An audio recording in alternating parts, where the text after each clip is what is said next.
Good morning, Doctor. How are you doing today? Hey, good morning. Not too bad. How are you doing? Absolutely fantastic, because I truly believe that every day is National Dinosaur Day. I mean, I think my entire life I've always impersonated dinosaurs. I mean, we just do it all the time. Even kids do it today.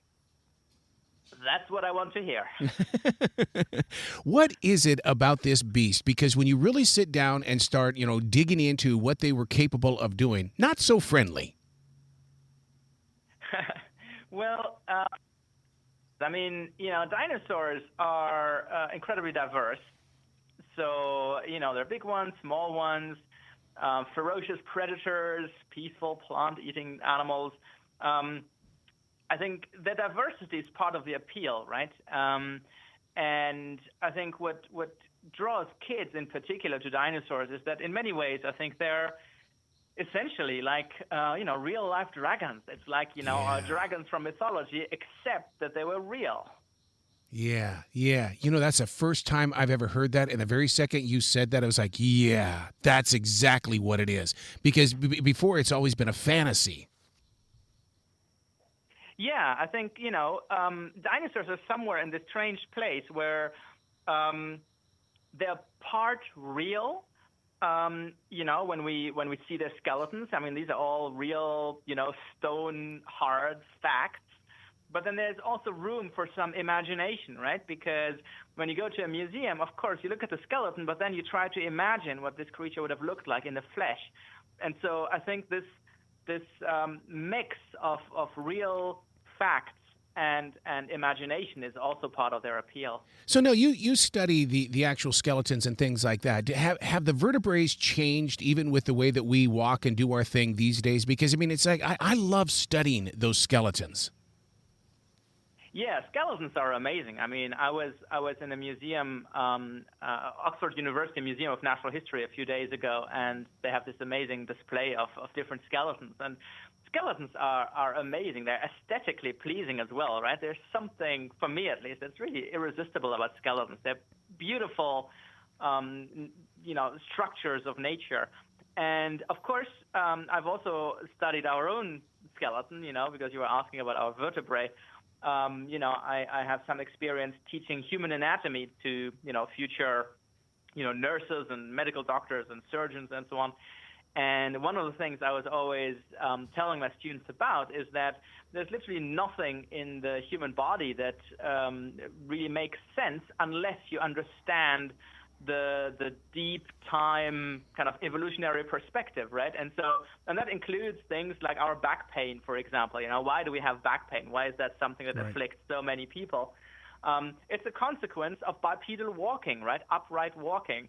And so then you look at our own evolutionary history, and you can actually track these changes in our vertebral column, and you see all sorts of things happening with our skeletons. And you can trace our anatomy back even further in time, right? Many of the soft tissue anatomical structures I'm using right now to talk to you, you can find precursors of these structures in ancient fish that lived 400 million years ago.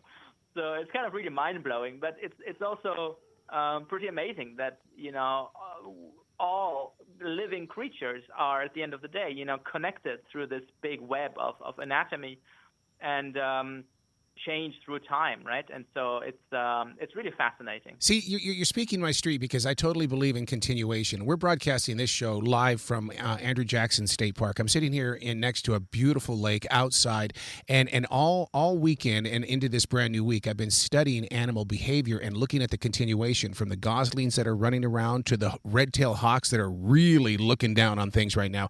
I mean, and that's what fascinates me about you, is that you take the continuation millions of years back, and that to me is empowerment. Yeah, it's really hard to wrap your head around these numbers, right? And even paleontologists can't really do it because, we'll say, oh, this fossil is 100 million years old, but there's no way we can really comprehend what that means, right? It's a little bit like when you're talking about the size of if you're talking about the universe, right? I mean, I think, we know we're very small, but we don't really understand just how small we are and how big the universe is. Yeah. And so astronomy shows us how small we are in space, and paleontology shows us how small we are in time, right? And for me, it's a pretty incredible experience, because I think as a paleontologist, I get to be a real life time traveler, right? And if you're a time traveler, you can do what you were just describing. You can look at change over millions of years, right? You can look at the ancestors of whales and see how their bodies change through time until you get to something that you would recognize as a modern whale, right? You can look at all these big stories, and it's incredible, right? I mean, the history of life on Earth really is the most spectacular, greatest story out there. It really is the greatest show on Earth. Oh my God, I'm so glad you said that, because we've got all those rovers up there on Mars. They're looking for something, and they're looking and they're looking. We're spending millions of dollars for that search, and yet there's so much here still being discovered. Yeah, I mean, the thing is, you can make a statistical argument, which I think is a valid one, that it is quite likely that there is life elsewhere in the universe, right? I mean, it's just a numbers game at the end of the day. Even if life is a rare event, it's quite likely that there's life elsewhere. But chances are that we'll never actually get to study life elsewhere because of the huge distances involved, right? Yeah. This might just be way beyond our reach. And so for all intents and purposes, this really is the only place we know definitely has life. And we should really do a lot more to protect this incredible blue planet, right? I think sometimes people talk about, we'll just move to another planet, right? We'll have a planet B. I think it's a terrible idea, right? I mean, first of all, I don't know about you, but I really wouldn't like to have a house on Mars, right? I mean, there are just a few inconveniencing things, like, you can't breathe. And so I think we have to work a little harder. This is really the only home we have. And so rather than talking about a planet B, I think we have to do more to protect our only home. Because you're so close to history, and science is constantly evolving, how much does AI work play into helping you get deeper and deeper into the story? Well, I think it plays a bigger role in some other branches of the sciences, but it's certainly true that other technological advances have really, really helped us move paleontology along. I think, we're now using digital anatomy tools. We're building dinosaur skeletons in a computer. We just 3D printed a 50-foot-long giant dinosaur for an exhibit a few days ago. We're using advanced CT scanning technology to peer inside the brains of dinosaurs. We use sophisticated tools to figure out the color of some dinosaurs and dinosaur eggs. We, have sophisticated programs that we use to make dinosaurs walk, essentially, to understand how these animals moved around. So it's pretty cool. But what's also interesting is that the actual process of finding fossils hasn't changed much. So when I'm out digging for fossils, it's not very different from what paleontologists would have been doing a century ago. You go out and you spend a lot of time walking around some, godforsaken desert, and it's a nice contrast, right? I use cutting edge technology, but I also get to go to these amazing far-flung corners of the world, and really get, those are places where you really get your hands dirty, and digging up bones, and that's a pretty cool process too. We do use some interesting tools like satellite imagery sometimes to look at the bigger picture, wow. But we can't quite use it to find skeletons for the most part. It's still a little too hard to pick them up. Speaking of those skeletons, how is it, and this fascinates me in the way that there's only certain regions where you have located skeletons, Montana, La Brea Pits, Africa, but what is it that, why have they never seen anything down here in, let's say, North and South Carolina? I've never heard of stories of dinosaurs being found down here. What's up? Well, there are a couple of factors. One important factor is you really want rocks of the right age to be exposed at the surface, right?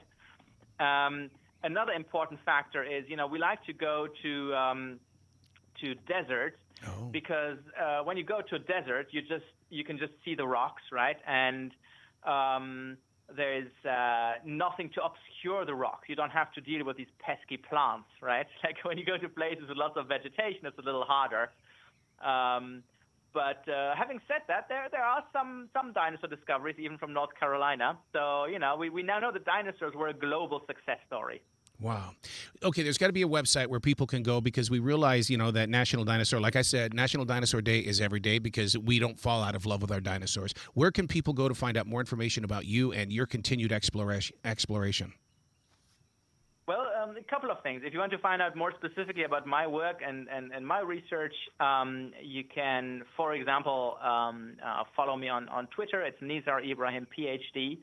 You can find out more about the incredible range of dinosaur books that National Geographic has on offer. Yep. If you go to kids.nationalgeographic.com/animals/prehistoric, and that's going to give you an opportunity to explore the latest discoveries. You can look at dinosaur posters, and you can take a dinosaur quiz, and you can find out more about these incredible books. And I can tell you these books are very, very good because I was a scientific consultant on many of them. So yep.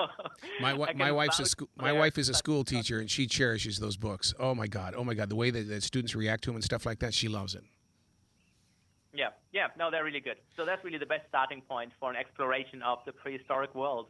I love it. Please come back to the show anytime in the future, Doctor, because the door is always going to be open for you. Fantastic. Looking forward to it. Well, you be brilliant today, okay? Thank you. Thanks for having me. Have a good day.